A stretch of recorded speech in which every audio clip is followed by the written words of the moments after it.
The look in Paul's eyes changed everything. For months, Donald had watched his best friend struggle with relationships, offering advice and support while hiding his own growing feelings. But in this moment, standing in the dim light of their shared apartment, Paul's gaze held something new, something that made Donald's heart race with equal parts terror and hope. Quote, Zurum. Paul whispered, his voice barely audible in the quiet space between them. His fingers trembled slightly as he reached up to touch Donald's face, thumb brushing across his cheekbone with devastating gentleness. But when I look at you, it's like everything finally makes sense. Donald's breath caught in his throat. The confession he'd rehearsed 1,000 times in his mind suddenly seemed inadequate, too small for the magnitude of what was happening between them. Paul's hand was warm against his skin, and Donald could feel the slight tremor in those familiar fingers, the same hands that had fixed countless cups of coffee, gestured through animated conversations about work and life and everything in between. Quote 2, Donald managed, his own voice rough with emotion. The name felt different on his lips now, weighted with possibility and fear, and a love that had been building for longer than he cared to admit. But to understand how they arrived at this moment, how two best friends crossed the invisible line they'd been dancing around for months, we need to go back to where it all began. 3 months earlier, Donald Thompson sat at their kitchen table, watching Paul Mendoza pace back and forth across their small living room. Paul's latest relationship had ended the night before, and he was doing that thing he always did when he was frustrated, running his hands through his dark hair until it stuck up at odd angles. Paul said, stopping mid-pace to look at his roommate. Donald took a careful sip of his coffee, using the moment to compose his expression. He'd heard variations of this conversation before, each time Paul broke up with another girlfriend who was supposedly perfect but somehow lacking. Each time Donald offered the same supportive words while his heart performed complicated acrobatics in his chest. Maybe you just weren't compatible, Donald offered, the same safe response he always gave. Chemistry is weird like that. Paul slumped onto the couch, his shoulders sagging with defeat. But that's just it. I never feel that spark with anyone. It's like I'm going through the motions, playing a part I'm supposed to know how to play, but the script doesn't make sense. Donald set down his coffee cup, giving Paul his full attention. This was different from their usual post-breakup conversations. There was something raw in Paul's voice, a vulnerability that made Donald's chest tighten with sympathy and something deeper he didn't dare name. Before we see how this ends, tell us where you're watching from and hype this video in the comments. What do you mean? Donald asked, moving to sit on the other end of the couch, close enough to show support, but far enough to maintain the careful distance he'd perfected over the months of living together. Paul was quiet for a long moment, staring at his hands. The question hit Donald like a physical blow. He knew that feeling intimately, had been living it every day since he'd realized his feelings for Paul went far beyond friendship. But Paul was talking about dating women, about relationships that looked perfect from the outside but felt hollow within. Sometimes, Donald admitted carefully, I think everyone feels that way sometimes. Paul looked up at him then, and Donald saw something in his friend's eyes that made his pulse quicken. It was a searching look, as if Paul was trying to read something written in a language he didn't quite understand. Can I ask you something weird? Paul said suddenly. Donald's heart started beating faster, but he nodded. The question hung in the air between them like a live wire. Donald felt his face flush, grateful for the dim lighting in their living room. This was dangerous territory, the kind of conversation that could change everything between them. Quote 15. Paul added quickly, as if sensing Donald's panic. Like, do you think it would feel different? Better? Worse? Donald's mind raced. This could be his opening, his chance to test the waters. Or it could be Paul working through his own confusion in a way that had nothing to do with Donald specifically. The safer response would be to deflect, to turn the question back on Paul, but something in his friend's expression stopped him. I think, Donald said slowly, choosing his words with care, that attraction isn't always about gender. Sometimes it's about the person. Paul nodded thoughtfully, as if Donald had confirmed something he'd been wondering about. Quote 19. They sat in comfortable silence for a while, but Donald could feel the shift in the air between them. Something had been acknowledged, even if neither of them was ready to name it directly. That conversation became the first thread in a tapestry of moments that slowly rewove their friendship into something more complex and charged. Over the following weeks, Donald noticed changes in the way Paul interacted with him. Small things at first: longer eye contact during conversations, a tendency to sit closer on the couch during their movie nights, casual touches that lingered just a beat too long. Paul also started asking more questions, seemingly random inquiries that Donald began to recognize as anything but casual. During a late-night conversation about relationships, Paul wondered aloud why he'd never felt truly comfortable with any of his girlfriends, why he always felt like he was performing rather than being himself. "With you, though," Paul had said, settling deeper into the couch cushions, "I never feel like I have to pretend to be someone else. I can just be me." Donald's heart had done that familiar flip, the one that had become as natural as breathing whenever Paul said things like that. He'd learned to hide his reactions, to respond with the kind of supportive friendship Paul seemed to need, even as his own feelings grew stronger and more complicated. The shift became more pronounced after Paul's birthday party. They'd gone out with a group of friends, and Donald had watched Paul interact with everyone the same charming, easy way he always did. But throughout the night, Donald noticed Paul's attention returning to him again and again.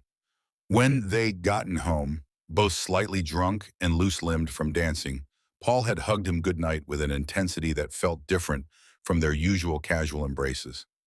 "Thanks for making tonight perfect," Paul had whispered against Donald's ear, his breath warm and wine sweet.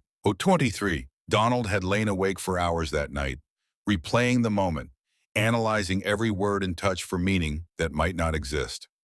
But the next morning, Paul had made coffee for both of them without being asked, and when he'd handed Donald his mug, their fingers had brushed in a way that felt entirely deliberate. The tension between them continued to build in small, almost imperceptible increments. Paul started initiating physical contact more often, casual touches that seemed to seek out Donald's presence. A hand on his shoulder during conversations, fingers brushing when they passed objects between them. The way Paul would lean into Donald's space when they were looking at something together on Donald's laptop. Donald found himself cataloging these moments like precious artifacts, storing them away to examine later in the privacy of his own thoughts.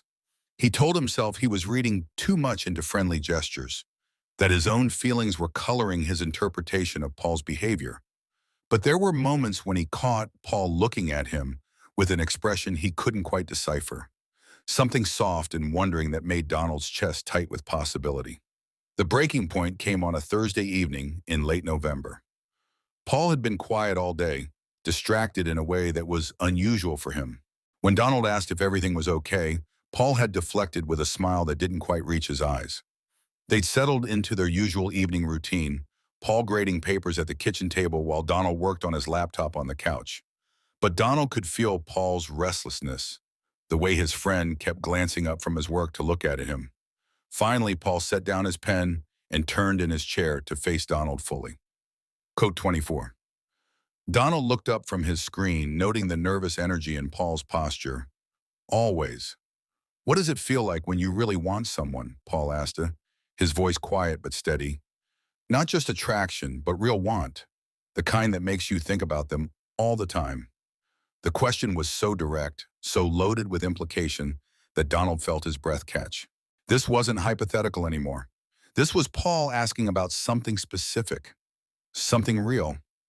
Donald started, then stopped, considering his words carefully. Quote 29. Paul was watching him intently now, and Donald realized he was describing exactly how he felt about Paul, using Paul's own mannerisms as examples. "And it's scary," Donald continued, unable to stop himself now that he'd started. Quote 31. Paul was quiet for a long moment, his gaze never leaving Donald's face. When he finally spoke, his voice was barely above a whisper. What if they might feel the same way, but they're scared too? Donald's heart stopped, then started again at double speed. This was it, the moment when everything would change between them, for better or worse. Donald said carefully, quote 34. Paul stood up from his chair, moving with deliberate slowness toward the couch where Donald sat. Donald closed his laptop and set it aside, his hands trembling slightly as Paul sat down next to him. closer than their usual careful distance. Quote 30 When Paul said, and his name sounded different in Paul's voice, weighted with something new. I think I've been lying to myself about what I want. Donald turned to face him fully, their knees almost touching on the narrow couch. What do you mean? Paul's hand found Donald's, their fingers intertwining with the naturalness that felt like coming home. I mean that every relationship I've had has felt wrong because I was comparing every person to you, and they all came up short. Donald stared at their joined hands, hardly daring to believe what he was hearing.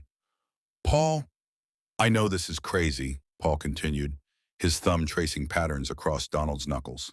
Torstad Harpton, Donald looked up to meet Paul's eyes, seeing his own hopes and fears reflected there. How long have you known? Paul's smile was soft and a little sad. What can I call quiet? Donald felt something shift inside him, like a door opening that he'd kept locked for so long he had forgotten what was behind it. All the careful distance he'd maintained, all the times he'd bitten back words of affection, all the nights he'd lain awake wishing for exactly this moment. I've been in love with you for months, Donald said, the words tumbling out before he could stop them. Maybe longer. I just never thought you could feel the same way. Paul's free hand came up to cup Donald's face, thumb brushing across his cheekbone with devastating gentleness. I'm feeling it now. I'm feeling everything. They sat like that for a moment, hands touching, hearts racing, the air between them charged with possibility and promise.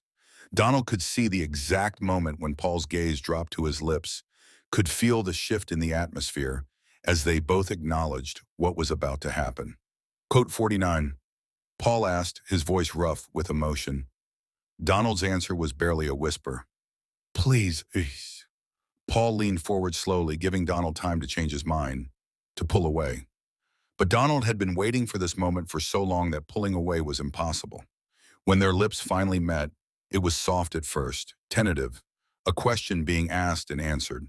But then Paul's hand tightened in Donald's hair, and Donald's arms came up to wrap around Paul's shoulders, and the kiss deepened into something urgent and desperate and perfect. Donald felt like he was drowning and being saved at the same time, like every breath he'd taken before this moment had been insufficient. When they finally broke apart, both breathing heavily, Paul rested his forehead against Donald's. Wow, he breathed. Yeah, Donald agreed, his voice shaky. Wow. They stayed like that, foreheads touching, sharing breath and space and the magnitude of what had just changed between them. Donald could feel Paul trembling slightly, could see the wonder and fear warring in his friend's eyes. Donald asked softly. Paul's smile was radiant. I'm terrified, he admitted, but I've never felt more right about anything in my life. Donald understood exactly what he meant. This was terrifying. This leap into unknown territory was someone who meant everything to him. But it was also the most natural thing in the world, like finally admitting a truth he'd been carrying for months. Quote 57, Donald asked. Paul's thumb traced along Donald's jawline, touch gentle and reverent. Quote 58. Donald nodded, leaning into the touch. Quote 59. Quote 16, Paul said, leaning in to kiss him again. Softer this time, but no less meaningful. The next few weeks passed in a blur of stolen kisses and whispered conversations, of learning how to be together in this new way while still being the friends they'd always been. Paul was patient with himself as he navigated this new understanding of his sexuality, and Donald was patient with both of them as they figured out how to balance their friendship with their growing romantic relationship. There were moments of uncertainty, times when Paul would pull back slightly, overwhelmed by the magnitude of the changes in his life. But Donald had learned to read the signs, to give Paul space when he needed it, while making it clear that he wasn't going anywhere. Quote 62.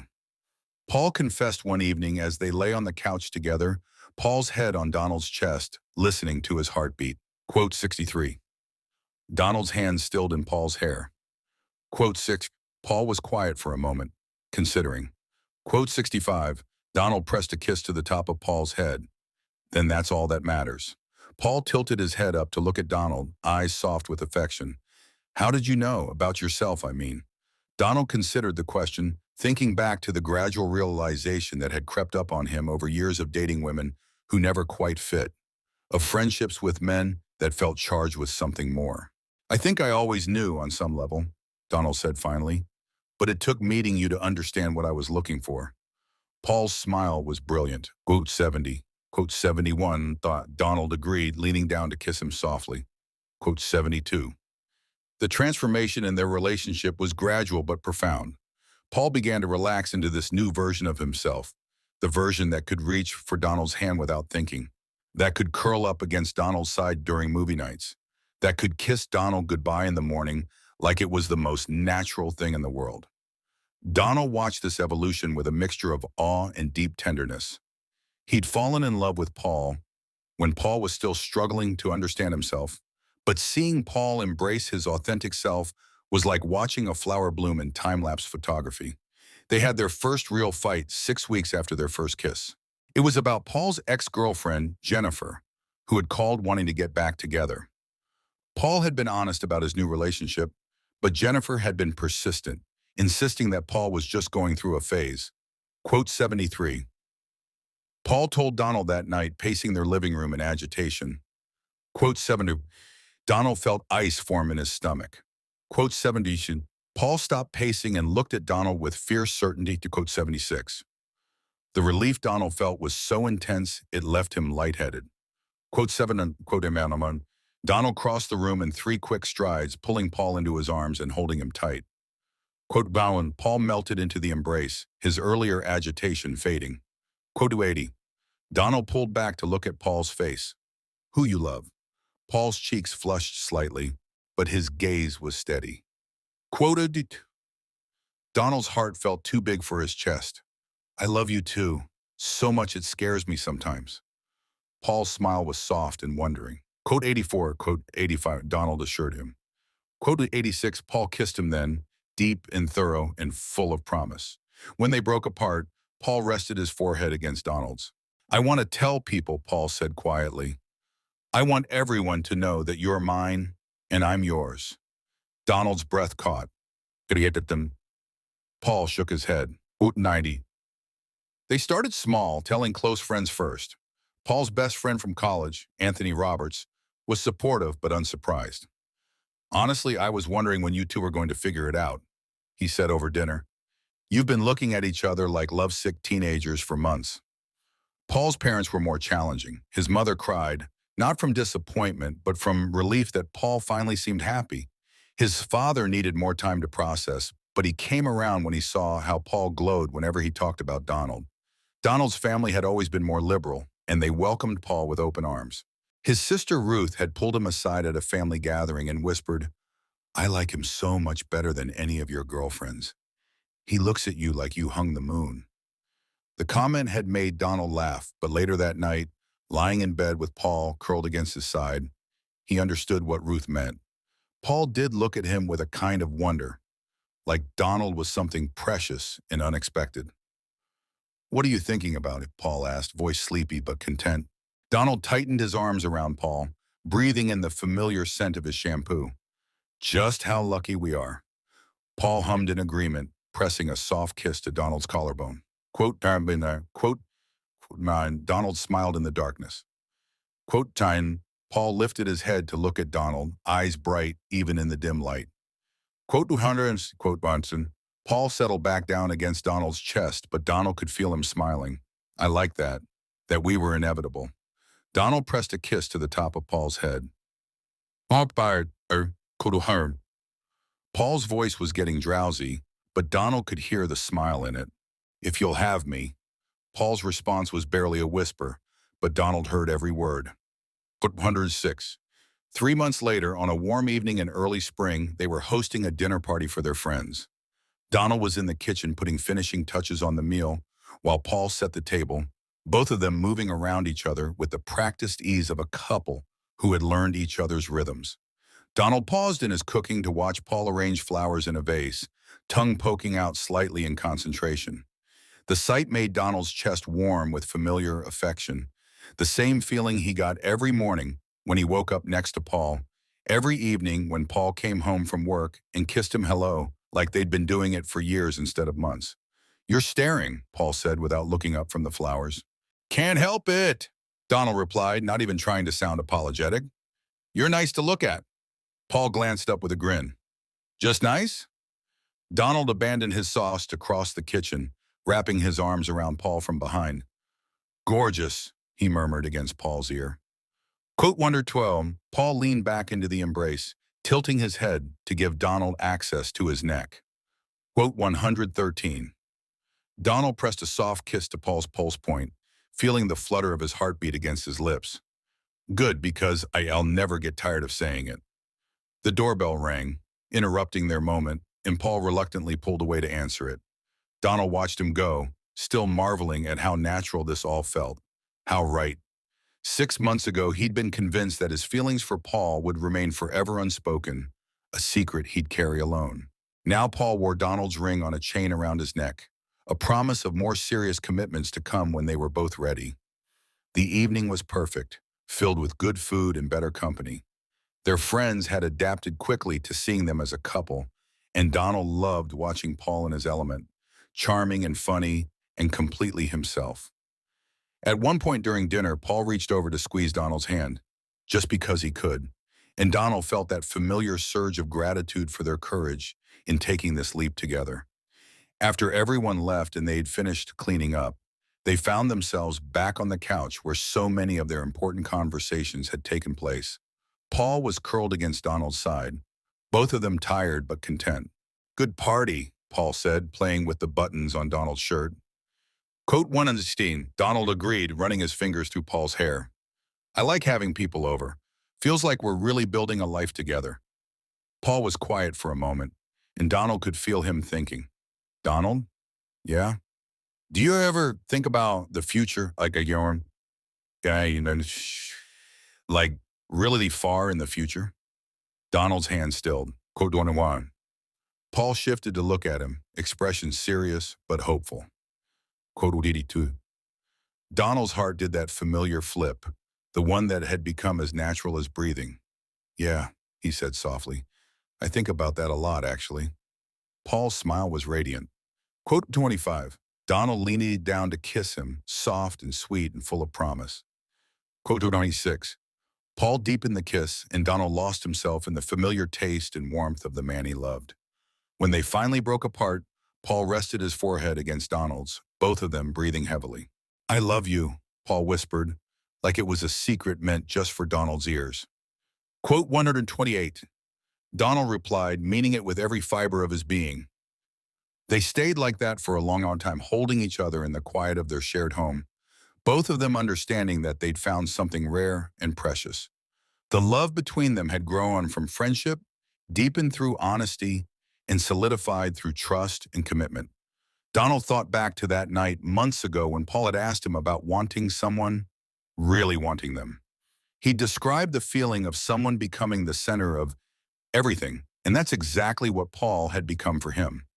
Not in a way that diminished Donald's own sense of self, but in a way that made everything brighter, more meaningful, more real.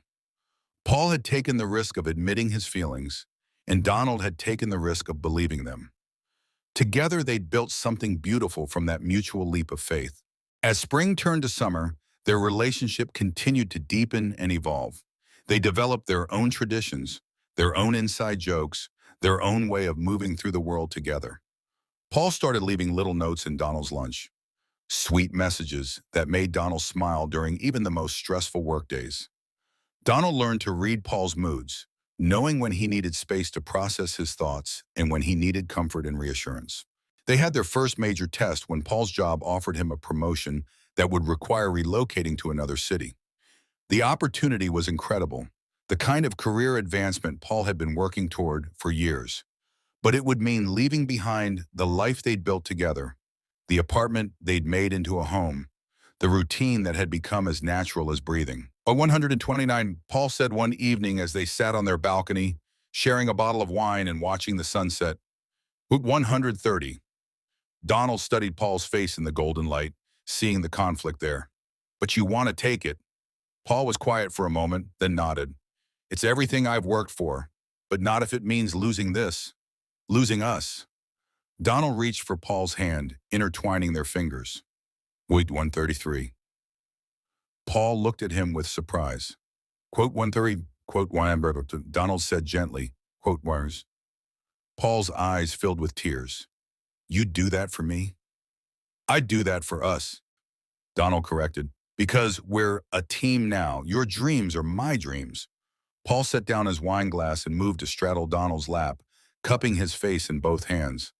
Quote for Ishayam, Donald smiled up at him. Quote Wordwum. Paul kissed him then, deep and thorough and full of gratitude and love. When they broke apart, Paul rested his forehead against Donald's. So we're really doing this? Moving across the country together? Donald's arms tightened around Paul's waist. We're really doing this. Paul's laugh was bright and joyful. Quote 144 again. Quote 145 hour. Donald agreed. They spent the next few weeks planning their move, researching neighborhoods and apartments, making lists of everything they'd need to do. It was stressful and exciting and overwhelming, but they faced it together, making decisions as a unit, supporting each other through the chaos of packing up their entire lives. The night before they left, they sat in their empty apartment, surrounded by boxes and suitcases, sharing takeout Chinese food on the floor where their couch used to be. Last night in this place, Paul said, looking around at the bare walls that had witnessed so many important moments in their relationship. Donald followed his gaze, remembering their first kiss on the couch that was now in a moving truck, their first fight in the kitchen that was now stripped of all their shared belongings, all the quiet evenings they'd spent building their life together in these rooms. Quote 47. Donald admitted. Paul reached for his hand. Quote 48. Donald squeezed Paul's fingers. Same us, though. Paul's smile was soft and certain. Quote 150. They made love that night on an air mattress in their empty bedroom, slow and tender and full of promise. Afterward, they lay tangled together in the darkness, listening to the familiar sounds of their neighborhood one last time. Quote 151. Paul's voice was quiet in the darkness. Thank you. For what? Paul was quiet for a moment, gathering his thoughts. For being patient with me while I figured myself out. For loving me even when I was scared and confused. For being willing to take this leap with me. Donald pressed a kiss to Paul's temple. Good 156. Paul turned in Donald's arms to face him, eyes bright even in the dim light. I'd do it all again, you know. Every scary moment, every difficult conversation, every risk we took to get here. Donald's heart felt too full for his chest. What 158? Paul kissed him softly, a gentle press of lips that tasted like promises and new beginnings. Woodbondin, quote Wisdom. They fell asleep like that, wrapped around each other in their empty apartment, ready to start the next chapter of their story together. The move to Seattle was everything they'd hoped it would be and more challenging than they'd expected. Paul's new job was demanding but fulfilling, exactly the kind of work he'd dreamed of doing. Donald found his freelance business thriving in the new city with more clients than he could handle. But adjusting to a new place while Paul was learning a new job meant they had less time together than they were used to. They had to learn new routines, find new favorite restaurants, build new traditions. There were moments of homesickness and stress, times when they both questioned whether they'd made the right decision. The breakthrough came on a rainy Thursday evening 3 months after the move. Paul had been working late all week, and Donald had been buried in a particularly challenging project. They'd barely seen each other, except in passing. Quick kisses goodbye in the morning, and exhausted hellos at night. Donald was making dinner when Paul came home, looking frazzled and tired. Instead of their usual greeting, Paul just stood in the doorway of their kitchen, shoulders sagging with exhaustion. Donald asked gently. Paul nodded, then suddenly his face crumpled, and he started crying. Donald immediately turned off the stove and crossed to pull Paul into his arms, holding him tight as Paul sobbed against his shoulder. Ptaish, 62. Paul gasped between tears. Hadwashti 3, quote 64. Donald murmured, rubbing soothing circles on Paul's back. It's okay. They stood like that for several minutes, Paul crying out weeks of stress and adjustment while Donald held him steady. When Paul's tears finally subsided, he pulled back to look at Donald with red-rimmed eyes. Paul admitted quietly. Donald cupped Paul's face gently, thumbs brushing away the last of his tears. I miss it too. Paul looked surprised. You do? Of course I do. This is all new and scary, even when it's good. It's okay to miss what we left behind. Paul leaned into Donald's touch. Code 171. Donald's answer was immediate and certain. Never, not for a single second. Home isn't a place, Paul. It's you. Wherever you are, that's where I belong. Paul's smile was watery, but genuine. Could Wanatime, quote 174. Donald said, leaning in to kiss Paul's forehead, "That's when you need me most." Paul wrapped his arms around Donald's waist, holding him close. Quote 176. Donald's heart clenched with tenderness. "I know exactly what you mean." They ordered pizza that night instead of cooking, curling up on their new couch in their new apartment and talking about everything they missed and everything they were excited about in their new city. It felt like a turning point, an acknowledgement that building a life together was ongoing work that required patience and communication and grace for each other's struggles. After that night, things began to settle into a new normal. They found their rhythm in Seattle, discovered favorite coffee shops and hiking trails, made friends with their neighbors. Paul's confidence at work grew, and Donald's business expanded to include several local clients. But the most important thing was that they continued to choose each other every day in small ways and large ones. When Paul had a presentation that made him nervous, Donald surprised him with his favorite breakfast and a note that said, quote, 178, quote, when Donald was struggling with a difficult client, Paul came home with takeout from Donald's favorite restaurant and listened to him vent for an hour without trying to fix anything. They celebrated their first anniversary with a weekend trip to the coast, staying in a little bed and breakfast and walking on the beach for hours. On their last night, as they watched the sunset from their room's balcony, Paul pulled out a small velvet box. He said quickly, seeing Donald's wide eyes, "I mean, it is what you think, but not yet. It's a promise." Ah. Donald's hand shook as he opened the box to reveal a simple silver band. "Erectawam, the code 22," Paul said, his own voice trembling with emotion. Donald looked up from the ring to meet Paul's eyes, seeing love and hope and certainty there. "Are you proposing to me?" Paul's smile was soft and a little nervous. Quote 185. Donald's laugh was shaky with emotion. "You realize this is already pretty proper." Paul shook his head. "This is just me telling you that I choose you every day for the rest of my life. The proposal is when I ask you to choose me back, officially." Donald's heart felt like it might burst from his chest. Quote 188. Paul slipped the ring onto Donald's finger and it fit perfectly. "Good," he whispered, leaning in to kiss Donald softly. "Because I'm never letting you go." The ring became Donald's most treasured possession, a constant reminder of Paul's commitment and love. He found himself touching it throughout the day, spinning it around his finger when he was thinking or nervous. Paul noticed the habit and would smile whenever he caught Donald doing it, understanding that it was Donald's way of carrying their love with him wherever he went. Their second year together brought new challenges and deeper intimacy. They weathered Donald's father's heart attack, Paul flying across the country with Donald to be with his family during the scary weeks of recovery. They celebrated Paul's promotion to department head, Donald organizing a surprise party that made Paul cry happy tears. They adopted a cat from the local shelter, a orange tabby they named Mango, who quickly became the third member of their little family. Through it all, they continued to grow both individually and as a couple. Paul became more confident in his identity, joining a LGBTQ professional group and mentoring younger gay men who were struggling with coming out. Donald started volunteering at a literacy center, using his writing skills to help adults learn to read. But the most significant growth was in their relationship itself. They learned to fight constructively, to communicate their needs clearly, to support each other's dreams while maintaining their own identities. They developed a shorthand of looks and touches, could read each other's moods across a crowded room, knew instinctively when the other needed space or comfort or just someone to listen. The proposal, when it finally came, was nothing like either of them had expected. They were hiking one of their favorite trails on a crisp October morning, Mango riding in Paul's backpack because he'd insisted on coming along. They'd reached their usual resting spot, a clearing with a view of the mountains, when Paul suddenly stopped walking. He said, his voice strange.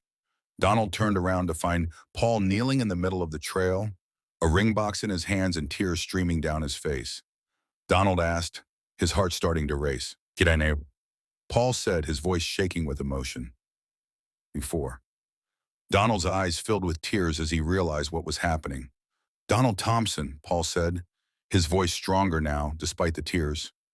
"You are the best person I know. You're kind and funny and brilliant, and you love me even when I'm difficult. You followed me across the country without hesitation. You hold me when I cry. You make me laugh when I'm taking myself too seriously. You are my best friend, my partner, my home." Donald was crying now too, unable to speak through the emotion clogging his throat. "I love you more than I ever thought it was possible to love another person," Paul continued, "and I want to spend the rest of my life showing you how much you mean to me.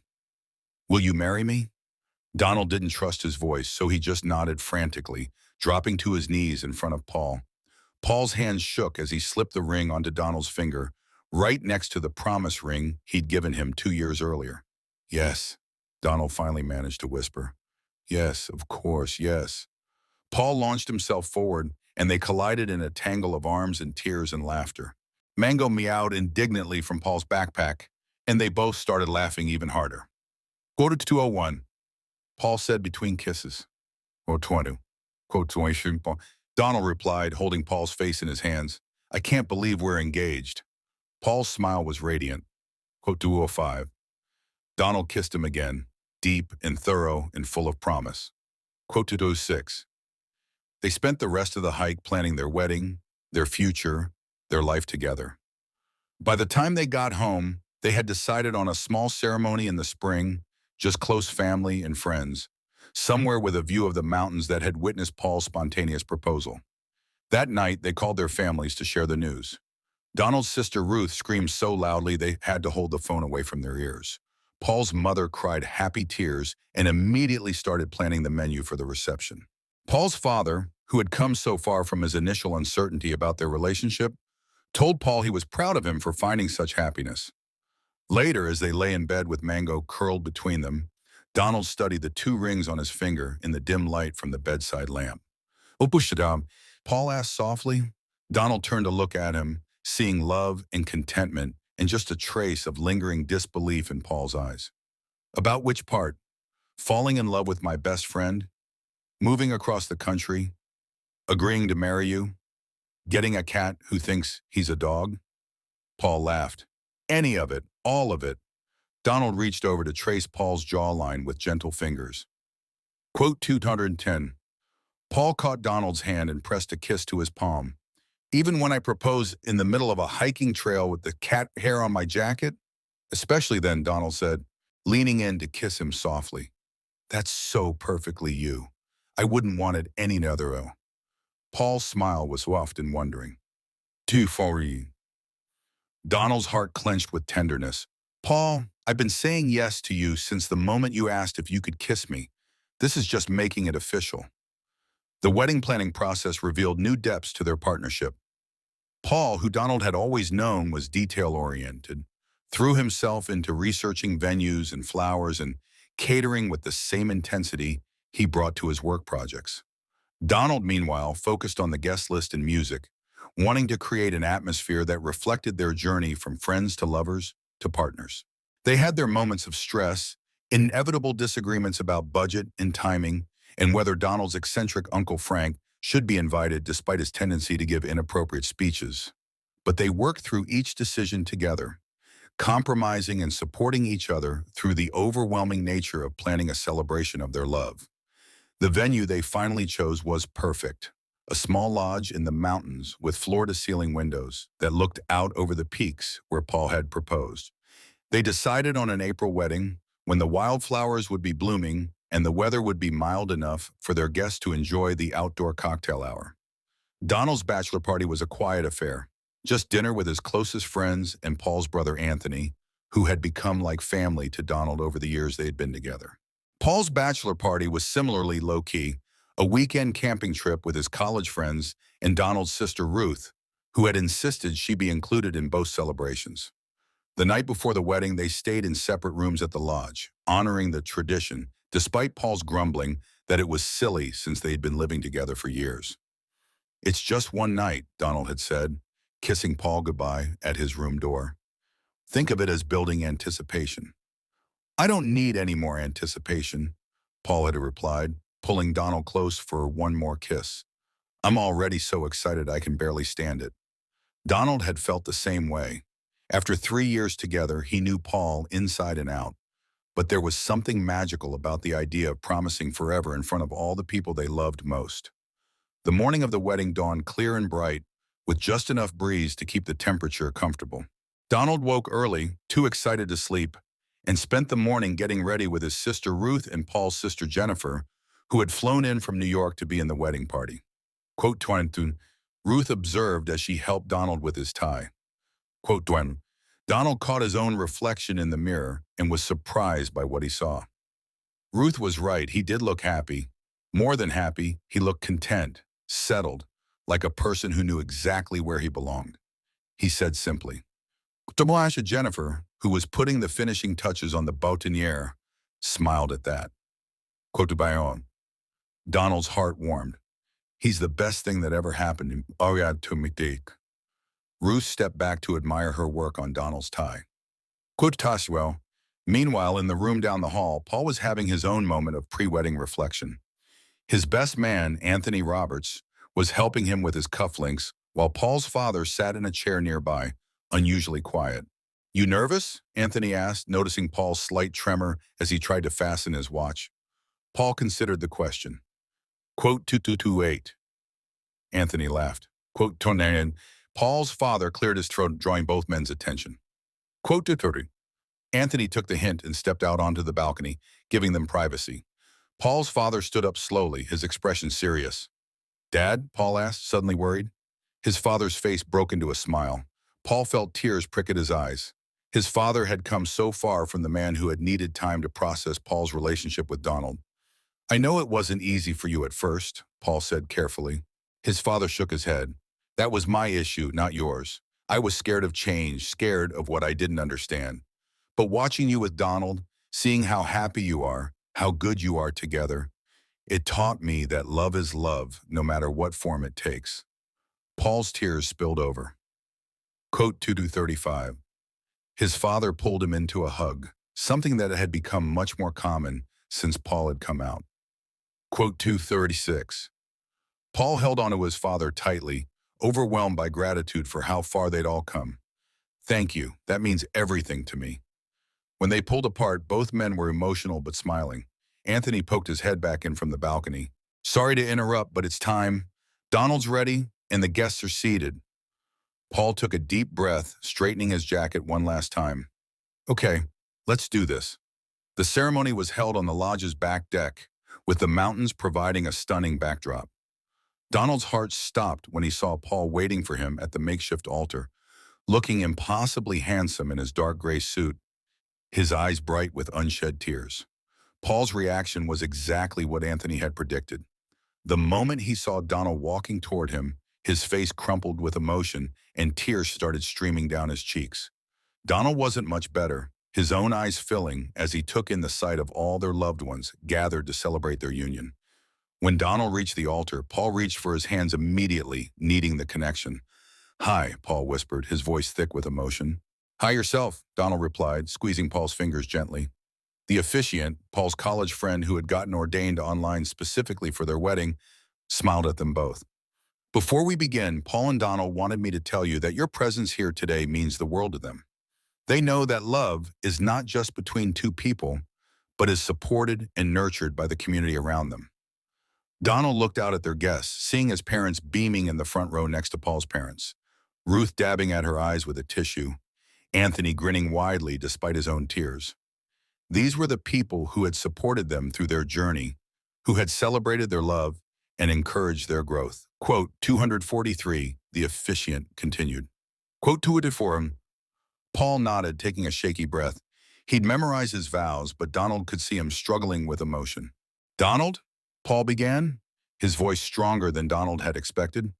3 years ago, you told me that wanting someone meant they became the center of everything, even when they weren't trying to be. You were describing how you felt about me, but you were also describing how I felt about you, even though I was too scared to admit it. Donald's eyes filled with fresh tears. Quote 247. Paul continued.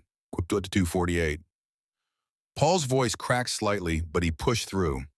Today, I promise to love you with the same patience and kindness you've always shown me. I promise to be your partner in all things, to support your dreams as fiercely as you've supported mine. I promise to choose you every day for the rest of my life. Paul reached into his pocket and pulled out Donald's wedding ring, his hand shaking slightly as he slipped it onto Donald's finger next to the engagement ring. I love you, Donald Thompson. Thank you for teaching me what it means to be brave. Donald was crying openly now, not caring about the tears streaming down his face. When it was his turn to speak, he had to take several deep breaths before he could find his voice. Paul, Donald began, his voice rough with emotion. You asked me once what it felt like to really want someone. I told you it was like they became the center of everything. But I didn't tell you the whole truth. Paul's eyes were fixed on Donald's face, hanging on every word. The truth is that wanting you didn't just make you the center of my world. It made me brave enough to believe I deserved to be loved back. It made me brave enough to hope for things I'd never dared to hope for before. Donald took Paul's hands in both of his, feeling the slight tremor in Paul's fingers. You've given me a life I never imagined I could have. You've shown me what it means to be truly seen and accepted and cherished. You've made me a better person just by loving me. Donald's voice grew stronger as he continued. Donald reached for Paul's wedding ring, his hand steady now despite his tears. I promise to choose you every single day, in the small moments, in the big ones. I promise to grow old with you, to laugh with you, to face whatever comes our way together. Donald slipped the ring onto Paul's finger, completing the circle they'd begun 3 years ago with their first kiss. I love you, Paul Mendoza. Thank you for teaching me what it means to be truly happy. By the time they were pronounced married, there wasn't a dry eye in the audience. When the officiant told them they could kiss, Paul didn't wait for Donald to lean in. He launched himself forward, capturing Donald's lips in a kiss that was desperate and joyful and full of promise. The reception was everything they'd wanted, intimate and warm and full of laughter. Donald's Uncle Frank did give an inappropriate speech, but it was so heartfelt and funny that everyone laughed instead of being scandalized. Paul's mother had indeed planned an incredible menu, and Ruth's toast brought everyone to tears again. But Donald's favorite moment was late in the evening, when most of their guests had gone home and they were slow dancing to music playing from someone's phone, swaying together under the stars. Quote 258.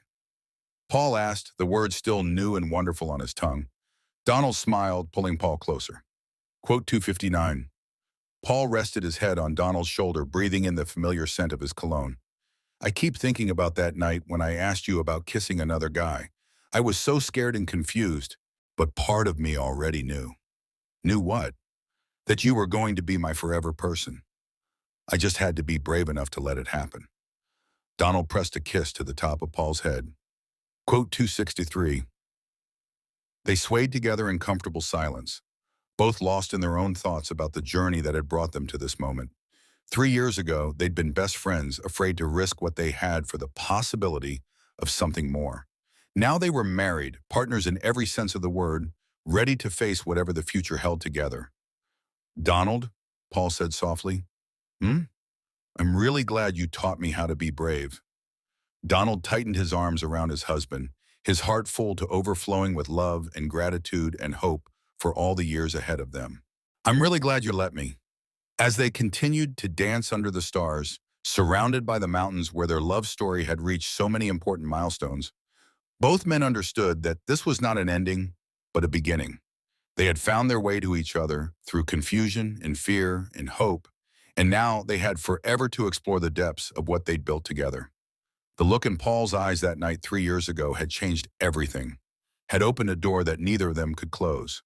Tonight, the look in his eyes promised even more, promised a lifetime of love and laughter and partnership, of growing old together and facing whatever challenges came their way as a team. Donald had learned that the most beautiful love stories were often the ones that caught you completely off guard, the ones that grew from friendship and trust and the courage to be vulnerable with another person. Paul had learned that sometimes the most frightening risks led to the most beautiful discoveries, that being true to yourself was worth any amount of fear or uncertainty. Together, they had learned that love was not just a feeling, but a choice, made new every day through small kindnesses and grand gestures, through patience during difficult times and celebration during joyful ones.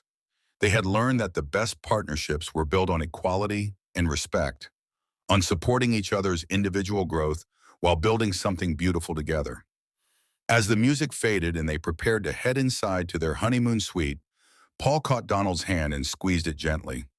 "Ready for forever?" he asked, his eyes bright with love and mischief.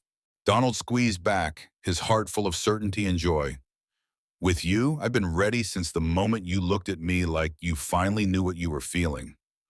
Paul's smile was radiant as he led Donald toward their new life as married men, both of them understanding that they had found something rare and precious and worth every moment of fear and uncertainty it had taken to get there. They were exactly where they belonged, exactly who they were meant to be, together.